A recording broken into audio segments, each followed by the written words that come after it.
Well, hi there, Internet. My name's Court, and you've got courtside seats for my review of the brand new net flick, The Last Laugh. Let's do it.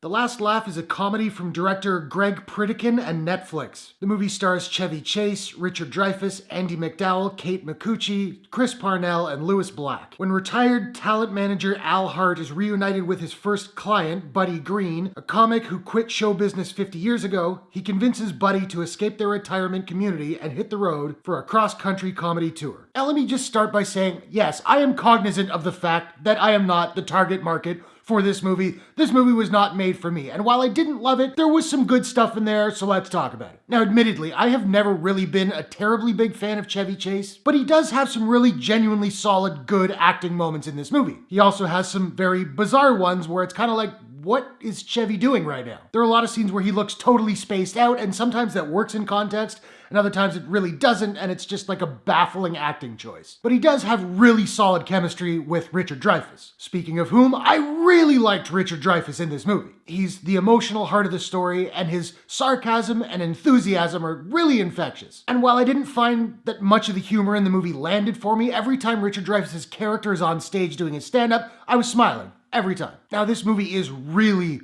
schmaltzy, but there are some moments that I did find pretty cute as well. I also feel like I've seen this movie many times before. In a lot of ways, it felt very similar to last year's Netflix Kodachrome, except it was way lighter in tone and, in my opinion, not nearly as good. And the editing in this movie is all over the place. It jumps from one scene to the next, and everything is completely out of context, like they cut 10 minutes and did a bad job of it. A lot of times you'll cut to a new scene and you'll end up feeling like, did I miss something? What just happened? And for a pretty paint-by-numbers comedy drama, there is one set piece at the end of the second act, which is kind of a surrealist musical number, and it felt so incredibly out of place. But my biggest problem with The Last Laugh is that it played it really safe. It's dealing with some heavy themes, but they don't really get explored all that much. And I think if they had gone deeper on those, it would have been a much more nuanced and interesting film. But as it is, when you boil it down, this movie is just kind of fluff. And there's nothing wrong with fluff. It's inoffensive, but it's also not that engaging. Now, I don't have a proprietary rating system as of yet, so I'm just trying to figure out what I'm gonna give The Last Laugh. And I think I'm gonna give The Last Laugh a...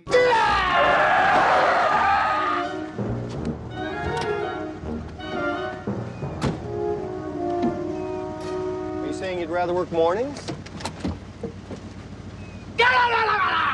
Out of 10. So now I want to know, have you seen The Last Laugh? What did you think about it? What is your favorite Chevy Chase role of all time? Whatever your thoughts, hit the comments below. Let's discuss. If you enjoyed this review, please smash that like button and give it a share if you really enjoyed it. And hey, why not take a second, do me a favor, click subscribe and ring that bell to subscribe to my channel for more movie reviews, entertainment news, trailer reactions, all that good stuff. Thanks very much for watching. I'll see you guys in the next one. Take care.